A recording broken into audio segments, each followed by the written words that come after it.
ಪ್ರಾತಸ್ಮರಣೀಯ ಜಗದಾದಿ ಜಗದ್ಗುರು ಸದ್ಗುರು ಸಿದ್ಧಾರೂಢ ಅಪ್ಪಾಜಿಯವರ ಚರಣಾರವಿಂದಗಳಿಗೆ ಅನೇಕ ದೀರ್ಘದಂಡವತ್ ಪ್ರಣಾಮಗಳನ್ನು ಸಲ್ಲಿಸಿ ತತ್ಸ್ವರೂಪರೇ ಆಗಿರುವಂತಹ ಈ ನಾಡಿನ ಆರಾಧ್ಯ ದೇವನಾಗಿರುವಂತಹ ಅವಧೂತ ಶ್ರೇಷ್ಠರು, ವಂದನೀಯ ಅರ್ಚನೀಯ ಪವಾಡ ಪುರುಷರು ಸದ್ಗುರು ಶ್ರೀ ರುದ್ರಾವಧೂತರ ಕರ್ತೃಗದ್ದಿಗೆಗೆ ಅನೇಕ ದೀರ್ಘದಂಡವತ್ ಪ್ರಣಾಮಗಳನ್ನು ಸಮರ್ಪಿಸಿ ತತ್ಸ್ವರೂಪರು, ಸಾಧಕರ ಹಿತಚಿಂತಕರು, ಎಲ್ಲ ಈ ಭಾಗದ ಎಲ್ಲ ಸಾಧಕರಿಗೂ ಕೂಡ ಶಾಸ್ತ್ರ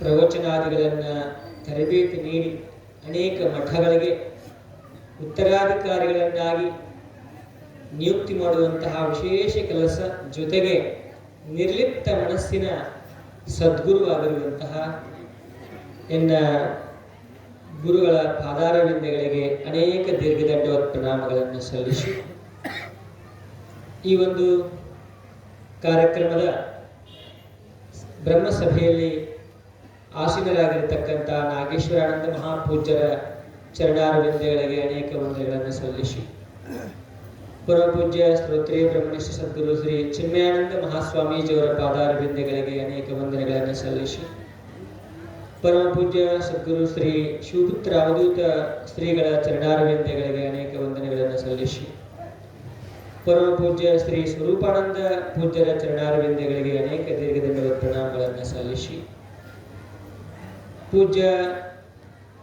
ಪೂಜ್ಯರು ವಿದ್ವಾಂಸರು ಆಗಿರತಕ್ಕಂತಹ ಶ್ರೀ ಪ್ರಭುದೇವರವರ ಚರಣಾರವಿಂದಗಳಿಗೆ ಅನೇಕ ವಂದನೆಗಳನ್ನು ಸಲ್ಲಿಸಿ ಪೂಜ್ಯ ಶ್ರೀ ಬಸವಾನಂದ ಸ್ವಾಮೀಜಿಯವರಲ್ಲಿ ಕೂಡ ಅನೇಕ ಶರಣುಗಳನ್ನು ತಿಳಿಸಿ ಈ ಸಂಗೀತ ಕಾರ್ಯಕ್ರಮದಲ್ಲಿ ನಮ್ಮೆಲ್ಲರಿಗೂ ಸುಂದರವಾದ ಸಂಗೀತವನ್ನು ನುಡಿಸಿರ್ತಕ್ಕಂಥ ಸಂಗೀತ ಬಳಗಕ್ಕೂ ಎಲ್ಲ ಕಾರ್ಯಕರ್ತರಿಗೂ ಬಹಳ ಸುಂದರವಾಗಿ ಕಾರ್ಯಕ್ರಮವನ್ನು ಎರಡನೇ ದಿವಸ ಅಚ್ಚುಕಟ್ಟಾಗಿ ಕಾರ್ಯಕರ್ತರು ಬಹಳ ಶ್ರಮವಹಿಸಿ ಬಹಳ ಸುಂದರವಾಗಿ ಆಯೋಜನೆ ಮಾಡಿರ್ತಕ್ಕಂಥ ಎಲ್ಲ ಕಾರ್ಯಕರ್ತರು, ಮತ್ತೆ ಅಷ್ಟೇ ಎಲ್ಲ ಭಾಗದಲ್ಲಿ ಹಿರಿಯರು, ವಿಶೇಷವಾಗಿ ಈ ಮಠದ ಸದ್ಭಕ್ತರೇನಿದಾರಲ್ಲ, ಅನೇಕ ಪರಸ್ಥಳಗಳಿಂದ ಬಂದಿರತಕ್ಕಂಥ ಎಲ್ಲ ಸದ್ಭಕ್ತರು ಮತ್ತು ಹಿರಿಯರು ಅಷ್ಟೇ ಶ್ರದ್ಧಾಭಕ್ತಿಯಿಂದ ಈ ಅಜ್ಜನ ಜಾತ್ರೆಯನ್ನ ಬಹಳ ವ್ಯವಸ್ಥಿತವಾಗಿ ನಡೆಸಿಕೊಡ್ಬೇಕು ಅಂತ ಹೇಳಿ ಕಟಿಬದ್ಧರಾಗಿ ನಿಂತುಕೊಂಡು ಬಹಳ ಸುಂದರವಾಗಿ ಆಯೋಜನೆ ಮಾಡಿರ್ತಕ್ಕಂಥ ಎಲ್ಲ ಗುರು ಹಿರಿಯರಿಗೂ, ಭಕ್ತರಿಗೂ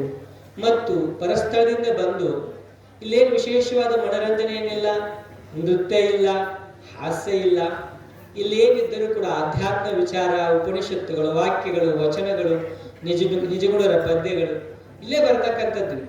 ಇಲ್ಲಿ ಮನರಂಜನೆ ಇಲ್ಲ, ಇಲ್ಲೇನಿದ್ರೂ ಕೂಡ ನೆತ್ತಿಯನ್ನ ತುಂಬಿಸುವಂತಹ ಕೆಲಸ, ಜೊತೆಗೆ ನಂತರ ಪ್ರಸಾದ ವ್ಯವಸ್ಥೆ ಅಂತೂ ಇದ್ದೇ ಇರ್ತದೆ. ಇಂತಹ ಒಂದು ವಿಶೇಷವಾದ ಕಾರ್ಯಕ್ರಮಕ್ಕೆ ತಮ್ಮೆಲ್ಲ ಕೆಲಸ ಕಾರ್ಯಗಳನ್ನ, ಒತ್ತಡಗಳನ್ನ ಬದಿಗೊತ್ತಿ ತಾಯಂದಿರು, ಶರಣರು ಅನೇಕ ದೂರದಿಂದ ಬಂದಿದ್ದಾರೆ. ಅವರೆಲ್ಲರಿಗೂ ಕೂಡ ಅನೇಕ ಶರಣಾರ್ಥಿಗಳನ್ನು ತಿಳಿಸಿ ಈ ಒಂದು ಕಾರ್ಯಕ್ರಮದಲ್ಲಿ ಪೂಜ್ಯ ಅಪ್ಪಾಜಿಯವರ ಒಂದು ಸನ್ನಿಧಾನದಲ್ಲಿ ವೇದಾಂತ ಸಭಾ ಕಾರ್ಯಕ್ರಮವನ್ನ ಈ ಭಾಗಕ್ಕೆ ಉಣಬಡಿಸ್ತಾ ಬಂದಿದ್ದಾರೆ. ಬಹಳಷ್ಟು ದೂರದಿಂದ ಮಹಾತ್ಮರನ್ನು ಕರೆಸ್ತಾರೆ. ನಾನು ಈ ವಿಷಯಕ್ಕೆ ಪ್ರಸ್ತಾವನೆ ಮಾಡೋಕ್ಕಿಂತ ಮುಂಚೆ ನನ್ನದೇ ಆದ ಕೆಲವು ಅನುಭವಗಳನ್ನು ನಿಮಗೆ ತಿಳಿಸ್ತೇನೆ. 2006-2007ರಲ್ಲಿ ಬೆಂಗಳೂರಿನಲ್ಲಿ ಸಂಸ್ಕೃತ ಅಭ್ಯಾಸ ಮಾಡ್ತಾ ಇದ್ದೇನೆ. ಆ ಸಂದರ್ಭದಲ್ಲಿ ಪೂರ್ಣಾನಂದ ಭಾರತೀ ಸ್ವಾಮಿಗಳು ಅಂತ ಈಗ ಸನ್ಯಾಸ ಪೂರ್ವದಲ್ಲಿ ಕಲ್ಮೇಶ್ ಅವರು ನನಗೆ ಈ ಜಮಖಂಡಿಯ ಬಗ್ಗೆ ಮತ್ತು ಅಪ್ಪ ಅವರ ಬಗ್ಗೆ ತಿಳಿಸಿದರು. ಆ ಸಂದರ್ಭದಲ್ಲಿ ನಾನು ಸಾಹಿತ್ಯ ಅಧ್ಯಯನ ಮಾಡ್ತಿದ್ದೆ. ಆಗ ಅಲ್ಲಿಂದ ನೇರವಾಗಿ ಇಲ್ಲಿ ಬರುವಂತಹ ಸಂದರ್ಭದಲ್ಲಿ ಇಲ್ಲಿ ಹಾಲಿನಲ್ಲಿ ಪೂಜ್ಯ ಅಪ್ಪಾಜಿಯವರು ವಿಚಾರ ಚಂದ್ರೋದಯ ಪಾಠವನ್ನು ಮಾಡ್ತಿದ್ರು ಸಾಧಕರಿಗೆ. ನಾನು ಮೊಟ್ಟ ಮೊದಲು ಅವರನ್ನು ಅಲ್ಲಿ ನೋಡಿದಾಗ ನಿಜವಾಗ್ಲೂ ನನಗೆ ಹೇಗೆ ಕಾಣುತ್ತೆ ಅಂದ್ರೆ, ಫಸ್ಟ್ ಸೈಟ್ ಅಂತಾರಲ್ಲ, ಮೊಟ್ಟ ಮೊದಲನೇ ದರ್ಶನದಲ್ಲಿ ಸಾಕ್ಷಾತ್ ಪರಮಾತ್ಮನೇ ಕುಂತಿದ್ದಾನೆ ಅನ್ನುವಷ್ಟು ನನಗಷ್ಟು ಖುಷಿ ಆಗುತ್ತೆ. ಆ ಸಂದರ್ಭದಲ್ಲಿ ನಂದು ಏನೂ ಪರಿಚಯ ಇಲ್ಲ, ಏನೂ ಇಲ್ಲ, ಬಾರಪ್ಪ ಬಾ ಚೆನ್ನಾಗಿ ಓದ್ಬೇಕು ಅಂತ ಹೇಳಿ ಪುಸ್ತಕಗಳನ್ನ, ಬಟ್ಟೆಗಳನ್ನ ಹೊತ್ಕೊಳ್ಳಿಕ್ಕೆ ಎಲ್ಲಾ ವ್ಯವಸ್ಥೆ ಮಾಡಿ ನಾವು ಯಾವತ್ತೂ ಕೂಡ ಮನೆಯಲ್ಲಾಗಿರೋ ಹೊರಗಡೆ ಆಗಿರ್ಬೋದು ಅಂತ ಊಟನೇ ಮಾಡಿರಲಿಲ್ಲ. ನಮ್ಮ ತಂದೆ ತಾಯಿಗಳು ಕೂಡ ನಮ್ಗೆ ಆ ರೀತಿ ಉಪಚಾರ ಮಾಡಿರಲಿಲ್ಲ, ಆ ರೀತಿ ಪ್ರೀತಿಯನ್ನು ಕೊಡ್ಲಿಲ್ಲ. ನಿಜವಾಗ್ಲೂ ಕೂಡ ನನಗಂತೂ ಈ ಆಧ್ಯಾತ್ಮ ಮಾರ್ಗಕ್ಕ, ಈ ಒಂದು ಸನ್ಯಾಸ ದೀಕ್ಷಾ ಕಾರ್ಯಕ್ರಮಕ್ಕೆ, ಈ ಒಂದು ಭಾಗಕ್ಕೆ ಬರ್ಬೇಕಂದ್ರೆ ಸದ್ಗುರುನಾಥ ಸಹಜಾನಂದ ಅಪ್ಪಾಜಿಯವರ ಹೊರತು ಬೇರೆ ಯಾರೂ ಸಾಧ್ಯ ಇಲ್ಲ. ನನ್ನ ಜೀವನ ಏನಾಗ್ತಿತ್ತೋ, ಯಾಕಂದ್ರೆ ಹೋಗ್ತಿತ್ತೋ, ಏನಾಗ್ತಿತ್ತು ಗೊತ್ತಿಲ್ಲ. ಭಗವಂತನೇ ಸಾಕ್ಷಾತ್ ಅವತರಿಸಿ ನಮ್ಮಂತೆ ಇಲ್ಲೆಲ್ಲ ಈ ಸಭೆಯಲ್ಲಿ ಇಷ್ಟೇ ಅಲ್ಲ, ನೂರಾರು ಜನರು ಇವತ್ತೇನಾದ್ರೂ ಈ ಶಾಸ್ತ್ರಗಳ ಬಗ್ಗೆ ಪ್ರವಚನ, ವೇದಾಂತ, ಈ ಭಗವಂತನ ಸಿದ್ಧಾರೂಢರು, ರುದ್ರಾವಧೂತರು ಇವೆಲ್ಲ ವಿಚಾರಗಳನ್ನ ಏನಾದ್ರು ನಮ್ಮ ಉತ್ತರ ಕರ್ನಾಟಕ ಭಾಗ ಆಗಿರ್ಬೋದು, ಆ ಕಡೆ ಹೈದರಾಬಾದ್ ಕರ್ನಾಟಕ ಅಂತ ಏನ್ ಹೇಳ್ತು ಆ ಕಡೆ ಭಾಗ ಆಗಿರ್ಬೋದು, ಸತತ ನಮ್ಮ ಎಲ್ಲಾ ಕರ್ನಾಟಕ ಭಾಗದಲ್ಲಿ ಅಷ್ಟೇ ಅಲ್ಲ, ಮಹಾರಾಷ್ಟ್ರದಲ್ಲಿಯೂ ಕೂಡ ಅನೇಕ ಸಾಧಕರನ್ನ ತಯಾರು ಮಾಡಿ ಇವತ್ತು ಈ ಅಧ್ಯಾತ್ಮ ಒಂದು ಜೀವಂತ ಇರ್ಲಿಕ್ಕೆ ಆ ಪೂಜ್ಯ ಕಾರಣರಾಗಿದ್ದಾರೆ. ಅಂತ ಪೂಜ್ಯ ಭಗವಂತನನ್ನು ಪಡೆದಿರ್ತಕ್ಕಂಥ ನಾವು ನೀವು ಅತ್ಯಂತ ಧನ್ಯರು ಅಂತ ಹೇಳ್ತಾ, ಅಂತ ಪೂಜ್ಯ ಅಪ್ಪಾಜಿಯವರ ಚರಣಾರವಿಂದಗಳಿಗೆ ಮತ್ತೊಮ್ಮೆ ಮಗದೊಮ್ಮೆ ಅನೇಕ ಕೋಟಿ ಕೋಟಿ ಶರಣಗಳನ್ನ, ನಮಸ್ಕಾರಗಳನ್ನ, ಅಭಿವಂದನೆಗಳನ್ನ ಸಲ್ಲಿಸಿ ನಮ್ಮ ಜನ್ಮವನ್ನ ನೀವೆಲ್ಲರೂ ಕೂಡ ಧನ್ಯರೇ ಅಂತ ಭಾವಿಸಿ ಇವತ್ತಿನ ವಿಷಯಕ್ಕೆ ಆ ಪೂಜ್ಯ ಅಪ್ಪಾಜಿಯವರಲ್ಲಿ ಏನೋ ಒಂದು ತೊದಲು ನುಡಿಗಳನ್ನ ಎಲ್ಲರೂ ಮಾತಾಡ್ತಾ ಇದೀವಿ. ಅವ್ರ ಮುಂದೆ ಮಾತಾಡ್ಬೇಕು ಅಂದ್ರೆ ನಾನು ಅವ್ರ ಮುಂದೆ ನೇರವಾಗಿ ಫೋನ್ ಹಚ್ಚಲಿಕ್ಕೆ ಕೂಡ ಭಯ. ಇವತ್ತು ಹಚ್ಚೋದಿಲ್ಲ ನಾನು. ಅಪ್ಪಾಜಿ ಅವ್ರು ನೇರವಾಗಿ ಫೋನ್ ಹಚ್ಬೇಕು ಅಂದ್ರೆ ಭಯ ಆಗ್ಬಿಡುತ್ತೆ, ಗುರುಗಳು ಯಾಕೆ ಮಾತಾಡೋದು ಅಂತ. ನಾನು ಅದಕ್ಕೆ ಕೃಷ್ಣಪ್ಪ ಅವರಿಗೆ ಫೋನ್ ಹಚ್ಚಿ ವಿಷಯ ತಿಳ್ಕೊಂಡಿರ್ತೀವಿ ಅಂತ ಆ ಪೂಜ್ಯ ಅಪ್ಪ ಅವರಲ್ಲಿ ಒಂದೆರಡು ಮಾತುಗಳನ್ನ ವಿಷಯಕವಾಗಿ ಬರೋಣ. ಇವತ್ತಿನ ವಿಷಯ ಹೀಗಿದೆ. ನಮ್ಮ ಶಾಸ್ತ್ರದಲ್ಲಿ ಸಂಹಿತಾ ಅಂತ ಬರ್ತದೆ. ಪ್ರಭು ಸಂಹಿತಾ, ಮಿತ್ರ ಸಂಹಿತಾ, ಕಾಂತಾ ಸಂಹಿತಾ ಅಂತ ಹೇಳಿ ನಾವು ಈ ಸಾಹಿತ್ಯವನ್ನು 3 ವಿಭಾಗ ಮಾಡ್ತಾರೆ. ಪ್ರಭು ಸಂಹಿತಾ ಅಂದ್ರೆ ರಾಜಾಜ್ಞೆ. ಅದು ಯಾವುದು ಅಂದ್ರೆ Veda. There is no request. ಅಲ್ಲಿ ಯಾವ ರಿಕ್ವೆಸ್ಟ್ ಇಲ್ಲ, ಹಿಂಗ್ ಮಾಡ್ರಿ ಹಂಗ್ ಮಾಡಿ, ಮಾಡ್ಲೇಬೇಕು. ಸತ್ಯಂ ವದ ಧರ್ಮಂ ಚರ ಯಾನ್ಯನವದ್ಯಾನಿ ಕರ್ಮಾಣಿ ತಾನಿ ಸೇವಿತವ್ಯಾನಿ ಇದೆ. ಹಿಂಗೆ ಇರಬೇಕು, ಹಿಂಗೆ ಆಚರಣೆ ಮಾಡಬೇಕು, ಕಂಪಲ್ಸರಿ ಇದೆ. ರಾಜಾಜ್ಞೆ ಅಂತಾರೆ. ಈಗ ನಾವು ಗೌರ್ಮೆಂಟ್ ರೂಲ್ಸ್ ಮಾಡುತ್ತಪ್ಪ, ಎಡಗಡೆನೆ ಹೋಗ್ಬೇಕು, ನೀನು ಓವರ್ಟೇಕ್ ಮಾಡ್ಬೇಕಾದ್ರೆ ಮಾತ್ರ ಬರಬೇಕು, ನೀನು ಪೂರ್ತಿ ಎಡಗಡೆಯಿಂದ ಓವರ್ಟೇಕ್ ಮಾಡಬಾರ್ದು, ರಾಜಾಜ್ಞೆ ಅದು. ಅದೇನೆ ಅಲ್ಲಿ ರಿಕ್ವೆಸ್ಟ್ ಇಲ್ಲ. ಹಾಗೆ ನಮ್ಮ ಈ ಜೀವನಕ್ಕೆ ರಾಜಾಜ್ಞೆ ಅಂತ ಇರುವಂತಹ ಸಂಹಿತೆ ಯಾವುದು ಅಂದ್ರೆ ವೇದ, ಶ್ರುತಿ. ಈ ಶ್ರುತಿ ರಾಜಾಜ್ಞೆ. ಈ ರಾಜಾಜ್ಞೆಯನ್ನು ತಿಳಿಸುವಂತಹ ವಿಷಯವೇ ಇವತ್ತು ಉಪನಿಷತ್ತು. ಈ ಶ್ರುತಿಯಲ್ಲಿಯೂ ಕೂಡ ವೇದದಲ್ಲಿ ಮುಂದೆ ಬರೋಣ. ಮುಂದೆ ಬಂದಾಗ ಮಿತ್ರ ಸಂಹಿತ ಯಾವುದು ಅಂದ್ರೆ ಷಟ್ಶಾಸ್ತ್ರಗಳು, ಪುರಾಣಗಳು ಇತ್ಯಾದಿಗಳೆಲ್ಲ.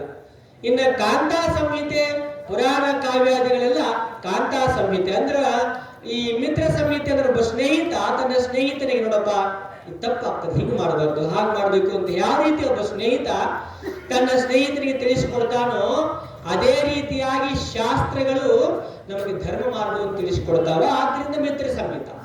ಇನ್ನು ಕಾಂತಾ ಸಂಹಿತ ಅಂದ್ರೆ ಹೆಂಡತಿ ಗಂಡನಿಗೆ ತಿಳಿಸ್ಕೊಡ್ತಾಳೆ, ನೋಡ್ರಿ ಅಲ್ಲಿ ಹಿಂಗ್ ಮಾಡ್ಬೇಕು, ಇಲ್ಲಿ ಹಿಂಗ್ ಮಾಡ್ಬೇಕು, ಅಲ್ಲಿ ಹಂಗ್ ತಗೋಬೇಕು ಅಂತ ಹೆಂಗ್ ಪ್ರೀತಿಯಿಂದ ಹೇಳ್ತಾಳಲ್ಲ, ಆ ರೀತಿ ಪುರಾಣಗಳು ಕಾವ್ಯಗಳು ಕೂಡ ಅವು ಕಾಂತಾ ಸಂಹಿತೆ ಆಗಿದಾವ. ಈ ಒಂದು ಪ್ರಭು ಸಂಹಿತೆಯಲ್ಲಿ ವೇದದಲ್ಲಿ 4 ಭಾಗ ಬರ್ತಾವ. ಸಂಹಿತ, ಬ್ರಾಹ್ಮಣ, ಆರಣ್ಯಕ, ಉಪನಿಷತ್ತು ಅಂತ. ಆ ಕೊನೆಯ ಭಾಗವೇ ಉಪನಿಷತ್ತು. ಅದಕ್ಕೆ ವೇದಾಂತ ಅಂತ ಕರೀತಾರ. ವೇದದ ಕೊನೆಯ ಭಾಗದಲ್ಲಿ ಬರೋದ್ರಿಂದ ಆ ವೇದಾಂತದ ವಿಷಯವಾಗಿರ್ತಕ್ಕಂಥ ಆ ಉಪನಿಷತ್ತುಗಳು 108 ಇದಾವೆ. ಆ 108 ಉಪನಿಷತ್ತುಗಳಿಗೆ ದಶೋಪನಿಷತ್ತು ಅತ್ಯಂತ ಪ್ರಾಶಸ್ತ್ಯವನ್ನು ಪಡ್ಕೊಂಡಿದ್ದಾವ. ಯಾಕಂದ್ರೆ ಶಂಕರ ಭಗವತ್ಪಾದರು ಅವುಗಳಿಗೆ ವಿಶೇಷವಾದ ಭಾಷಣವನ್ನು ಬರೆದಾರೆ. ಈಶಕೇನ ಕಟ ಪ್ರಶ್ನ ಮುಂಡಕ ಮಾಂಡುಕ್ಯ ಐತರೇಯ ತೈತರೇಯ ಛಾಂದೋಗ್ಯ ಬೃಹದಾರಣ್ಯಕ ಅನ್ನುವಂತಹ 10 ಉಪನಿಷತ್ತುಗಳಲ್ಲಿ ಮುಂಡಕೋಪನಿಷತ್ತಿನ ಇವತ್ತಿನ ವಿಷಯ. ಆ ಮುಂಡಕೋಪನಿಷತ್ತಿನಲ್ಲಿ ಬೀಳ್ತಕ್ಕಂಥ ವಿಚಾರ ಏನಪ್ಪಾ ಅಂದ್ರೆ ಭಗವಂತನಿಂದ ಈ ಸೃಷ್ಟಿ ಉಂಟಾಗಿದೆ ಎನ್ನುವಂತ ವಿಚಾರ ಬರ್ತದೆ. ಯಾಕಂತಂದ್ರೆ ಅಲ್ಲಿ ಪ್ರಶ್ನೆ ಬರ್ತದೆ, ಎಲ್ಲ ಬ್ರಹ್ಮನಿಂದ ಅನೇಕ ಋಷಿ ಮುನಿಗಳಿಗೆ ಈ ಬ್ರಹ್ಮ ಶ್ರೇಷ್ಠವಾಗಿರ್ತಕ್ಕಂಥ ಬ್ರಹ್ಮ ವಿದ್ಯಾ ಉಪದೇಶ ಆಗ್ತಾ ಆಗ್ತಾ ಬಂದಾಗ ಆ ಶೌನಕನು ಅಂಗೀರಸನಿಗೆ ಪ್ರಶ್ನೆ ಮಾಡ್ತಾನೆ. ಬಂದು ಈ ಬ್ರಹ್ಮ ವಿದ್ಯಾ ಪರಂಪರಾಗತವಾಗಿ ಬಂದಾಗ ಆ ಶೌನಕನು ಅಂಗೀರಸನ ಪ್ರಶ್ನೆ ಮಾಡ್ತಾನೆ. ಏನಂತಂದ್ರೆ ಕಸ್ಮಿನ್ನೋ ಭಗವೋ ವಿಜ್ಞಾತೆ ಸರ್ವವಿಧಂ ವಿಜ್ಞಾತಂ ಭವತಿ ಇತಿ. ಎಲೆ ಭಗವಂತನೇ, ಯಾವುದನ್ನು ತಿಳ್ಕೊಂಡ್ರೆ ಎಲ್ಲವನ್ನು ತಿಳ್ಕೊಂಡಂಗ ಆಗುತ್ತದೆ, ಅಂತಹದನ್ನು ನಾನು ತಿಳಿಸಿಕೊಡು ಅಂತಂದಾಗ ಆವಾಗ ಅಂಗೀರಸನು ಹೇಳ್ತಾನೆ, ಯತ್ ಅದೃಶ್ಯಂ ಅಗ್ರಾಹ್ಯಂ ಅಗೋತ್ರಂ ಅವರ್ಣಂ ಅಚಕ್ಷುಶ್ರೋತ್ರಂ ತದಪಾಣಿಪಾದಂ ನಿತ್ಯಂ ವಿಭುಂ ಸರ್ವಗತಂ ಸುಸೂಕ್ಷ್ಮಂ ತದವ್ಯಯಂ ಯದ್ಭೂತ ಯೋನಿಂ ಪರಿಪಶ್ಯಂತಿ ಧೀರಾಹ ಅಂತ ವಿಚಾರ ಬರ್ತದ. ನೋಡಪ್ಪ, ಅದು ಯಾವುದನ್ನ ತಿಳ್ಕೊಂಡ್ರೆ ಎಲ್ಲವನ್ನು ತಿಳ್ಕೊಂಡಾಗ್ತದ ಅನ್ನುವಂತ ವಿಚಾರ ಹೇಳ್ತಾ ಇದ್ರ, ಅದು ಯಾವುದು ಅಂದ್ರೆ ಅದ್ರೇಶ್ಯಂ ಅನ್ನುವಂತ ವಿಚಾರ ಹೇಳಿದ್ರು. ಅಂದ್ರೆ ಈ ಪಂಚ ಜ್ಞಾನೇಂದ್ರಿಯಗಳಿಗೆ ಗೋಚರವಾಗದೇ ಇರತಕ್ಕಂಥವನು, ಅಗ್ರಾಹ್ಯಂ ಪಂಚ ಕರ್ಮೇಂದ್ರಿಯಗಳಿಗೆ ಗೋಚರ ಆಗದೆ ಇರತಕ್ಕಂಥವನು, ಅಗೋತ್ರಂ ಅವನಿಗೆ ಮೂಲ ಯಾವುದೂ ಇಲ್ಲ, ಗೋತ್ರ ಇಲ್ಲ, ಅವರ್ಣಂ ಅವನಿಗೆ ಯಾವುದೇ ವರ್ಣವೂ ಕೂಡ ಇಲ್ಲ, ಅಚಕ್ಷು ಶ್ರೋತ್ರಂ ಅವನಿಗೂ ಜ್ಞಾನೇಂದ್ರಿಯಗಳಿಲ್ಲ, ತದಪಾಣಿಪಾದಂ ಕರ್ಮೇಂದ್ರಿಯಗಳೂ ಕೂಡ ಇಲ್ಲ, ನಿತ್ಯನು ವಿಭು ಸರ್ವಗತನು ಸುಸೂಕ್ಷ್ಮನು ಅವೇ ಸ್ವರೂಪನಾಗಿರ್ತಕ್ಕಂಥವನು ಆ ಪರಮಾತ್ಮನ ತಿಳ್ಕೊಂಡ್ರೆ ಎಲ್ಲವನ್ನು ತಿಳ್ಕೊಂಡಂಗ ಆಗತ್ತೆ ಅನ್ನುವಂತ ವಿಚಾರವನ್ನು ಹೇಳುವ ಸಂದರ್ಭದಲ್ಲಿ ಯದ್ಭೂತ ಯೋನಿಂ ಅನ್ನುವಂತ ವಿಚಾರವನ್ನು ಹೇಳಿದ್ರು. ಎಲ್ಲ ಈ ಪ್ರಾಣಿಗಳು ಜಗತ್ತು ಯಾವುದರಿಂದ ಉತ್ಪತ್ತಿಯಾಗಿದೆಯೋ ಅಂತವನನ್ನು ತಿಳ್ಕೊಂಡ್ರೆ ನೀನು ಎಲ್ಲವನ್ನು ತಿಳ್ಕೊಂಡಾಗ್ತೀಯ ಅನ್ನುವಂತಹ ಈ ಮುಂಡಕೋಪನಿಷತ್ನಲ್ಲಿ ಇಷ್ಟು ಪೂರ್ವ ಭಾಗ ಇದೆ. ಈಗ ಎಲ್ಲವೂ ಅವನಿಂದ ಉತ್ಪತ್ತಿ ಆಗಿದೆ ಅನ್ನೋ ಸಂದರ್ಭದಲ್ಲಿ ಯಥೋರ್ಣಾಭಿಸೃಜತೆ ಗೃಹ್ಣತೆ ಚ, ಎಲ್ಲಾ ಪೂಜ್ಯರು ಹೇಳಿದಂಗೆ ಜೇಡರ ಹುಳ ಇದೆಯಲ್ಲ, ಅದು ತನ್ನ ಬಾಯಿಯಂದೇ ಮೂಲವನ್ನು ಬಿಟ್ಟಿರ್ತದ, ಮತ್ತೆ ತನ್ನ ಬಾಯಿಯಂದೇ ಅದು ನೋಡಿ ಬಿದ್ದಾಗ ಮತ್ತೆ ತನ್ನ ಬಾಯಿಯಿಂದ ತಿನ್ನತ್ತೆ. ಆಮೇಲೆ ಇನ್ನೊಂದು ಉದಾಹರಣೆ, ಯಾವ ರೀತಿಯ ಹುಳವು ತನ್ನಿಂದ ಆ ನೂಲನ್ನು ಉತ್ಪತ್ತಿ ಮಾಡಿ ತಾನೇ ಸ್ವೀಕರಿಸುವಂತೆ ಯಥಾ ಪೃಥಿವ್ಯಾಂ ಓಷಧಯ ಸಂಭವಂತಿ, 21 ಲಕ್ಷ ವೃಕ್ಷ ರಾಶಿಗಳಿದೆ, ಸಸ್ಯ ರಾಶಿ ಇದೆ ಅಂತೇಳಿ ವಿಜ್ಞಾನ ಕೂಡ ಹೇಳ್ತದ.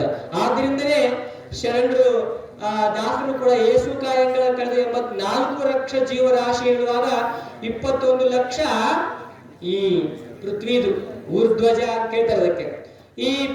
ಈ ಒಂದು 21 ಲಕ್ಷ ಜೀವ ಏನ ಈ ಸಸ್ಯಗಳಿದಾವಲ್ಲ, ಅವುಗಳು ಈ ಪೃಥ್ವಿಯಿಂದ ಹೇಗೆ ಹುಟ್ಟಿ ಪೃಥ್ವಿಯಲ್ಲೇ ಏನು ಹೊಂದುತ್ತಾವೋ ಆ ರೀತಿಯಾಗಿರ್ತಕ್ಕಂಥ ಭಗವಂತನ ಅಕ್ಷರದಿಂದ ಈ ಪ್ರಪಂಚ ಎಲ್ಲ ಉತ್ಪತ್ತಿಯಾಗಿದೆ.